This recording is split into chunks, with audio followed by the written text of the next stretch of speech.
Welcome to Mummies of Ancient Egypt. The mummification process used by ancient Egyptians was highly ceremonial in nature. The different types of mummification took into account the social level and richness of the deceased and even included animals. The most expensive was that reserved for the pharaoh and the royal family, as well as some of the wealthiest members of the court.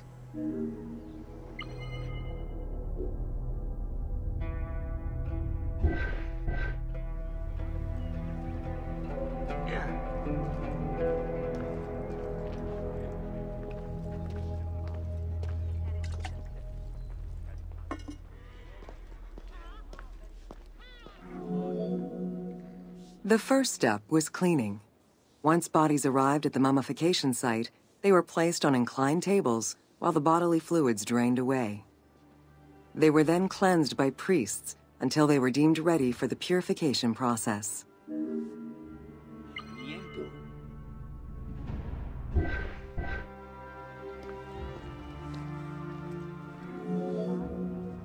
The purification of the body began with a libation from sacred water. The priest then fumigated the body with terebinth resin. After the ritual cleansing, priests used oils, spices, and all kinds of essences to further purify the body of the deceased. Finally, all body hair was meticulously removed.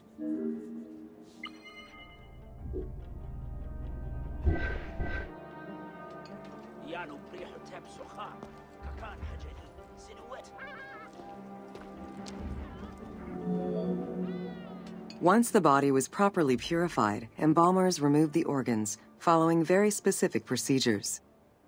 First, the brain was extracted by inserting a spoon through the nostril to break the ethmoid bone. Then, using a spatula, the pieces of the brain were removed as thoroughly as possible. What matter remained was extracted after a process of liquefaction, achieved through the use of a caustic liquid.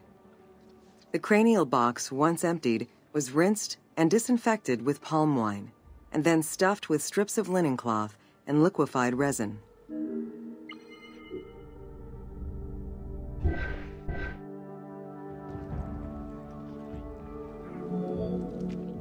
After taking care of the brain, embalmers made an incision on the left flank and carefully set aside the viscera.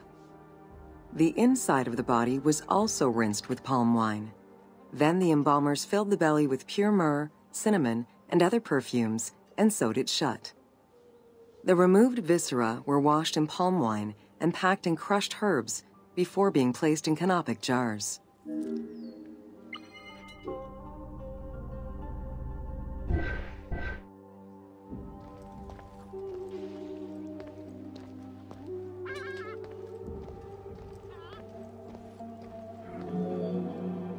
Canopic jars were placed close to the sarcophagus or kept in a chest nearby. At first, the viscera were wrapped in tissue and placed in the vases. As the ritual requirements became more elaborate, ointments, spices, and even water and natron were added to the process.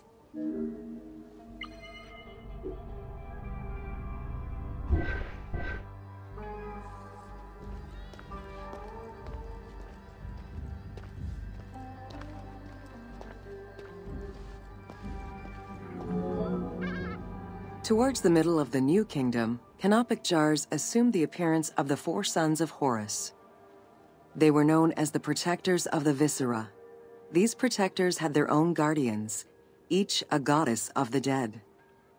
Imseti, the human-headed god, protected the liver and was protected by the goddess Iset. Hapi, the baboon-headed god, protected the lungs and was protected by the goddess Nephthys. Dumut-Ef, the jackal-headed god, protected the stomach and was protected by the goddess Neith. And finally, Kebesenuef, the falcon-headed god, protected the intestines and was protected by the goddess Selket.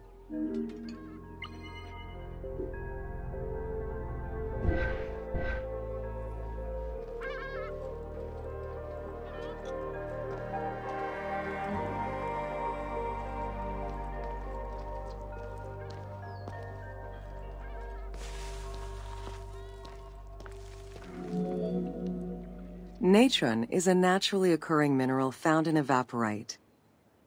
these sedimentary rocks are made up of mineral salts and were generally mined from lake beds in Egypt.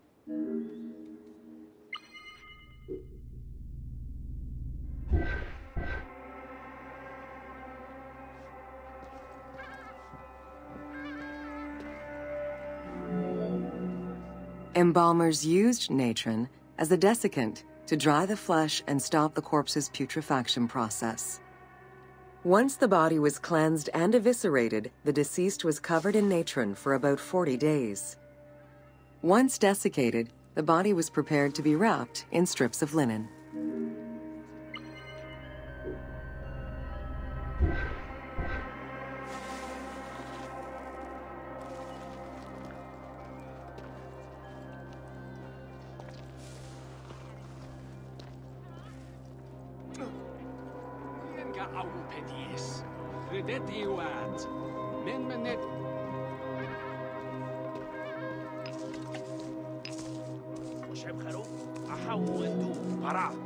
Once the body was fully desiccated by the natron treatment, embalmers oiled, painted, and sometimes even added hair extensions or a wig.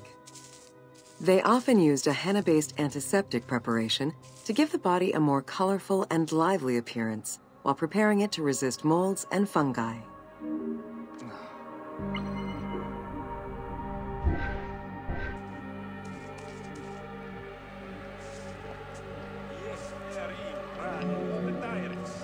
Next came the phase which gave mummies their most well-known appearance, the wrapping. Originally, each part of the body was wrapped separately. Men had their arms crossed on their chests, while women had the right arm folded over their breasts and the left arm stretched along the body. However, techniques evolved over time. Eventually, the body as a whole was wrapped with limbs alongside the body, and increasingly sophisticated and different techniques of weaving flax bands were developed.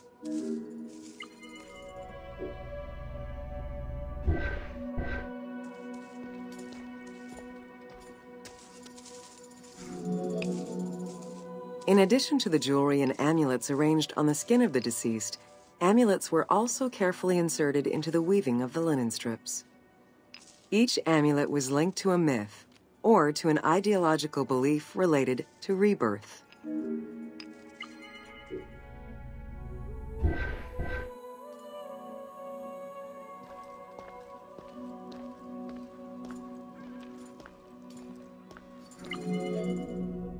Masks were an important part of a mummy's finery. Early wooden funeral coverings were very expensive, however, and soon replaced by masks created through a technique known as cartonnage. Masks fashioned with this method were created by laying several layers of linen or papyrus pulp on a base made of mud or straw. Cartonnage was used for more than funerary masks. Ornaments and the animal coffins of the late period were also made in such a fashion.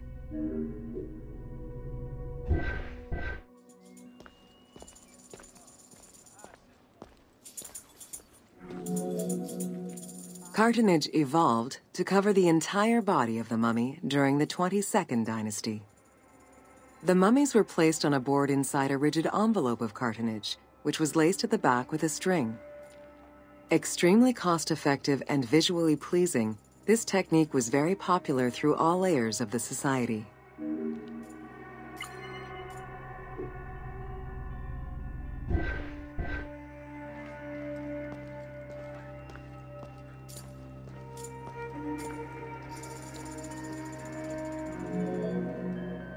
Cartonnage envelopes were usually covered with inscriptions and polychrome decorations, specifying the names and titles of the deceased, scenes depicting daily life, or decorations specific to the funerary world.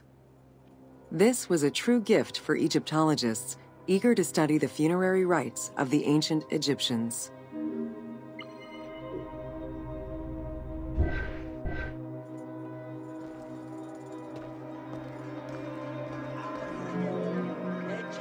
Once the mummy was properly wrapped and adorned, the embalmers proceeded with the ceremony of the opening of the mouth.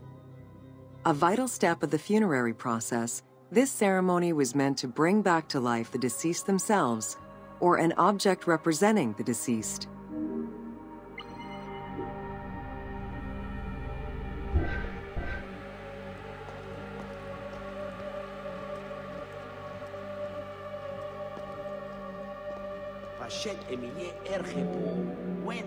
There were no less than 75 different stages for the opening of the mouth. It required the application of the same oils, ointments, spices, and perfumes used during the mummification process. Makeup was sometimes part of the process as well.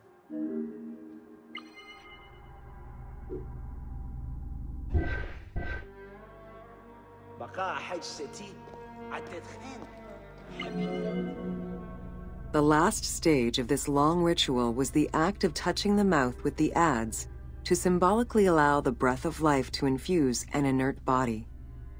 Its performance was reserved for a very specific set of people: priests who wore the mask of the god Anubis, a close relative of the family, or by the heir to the throne.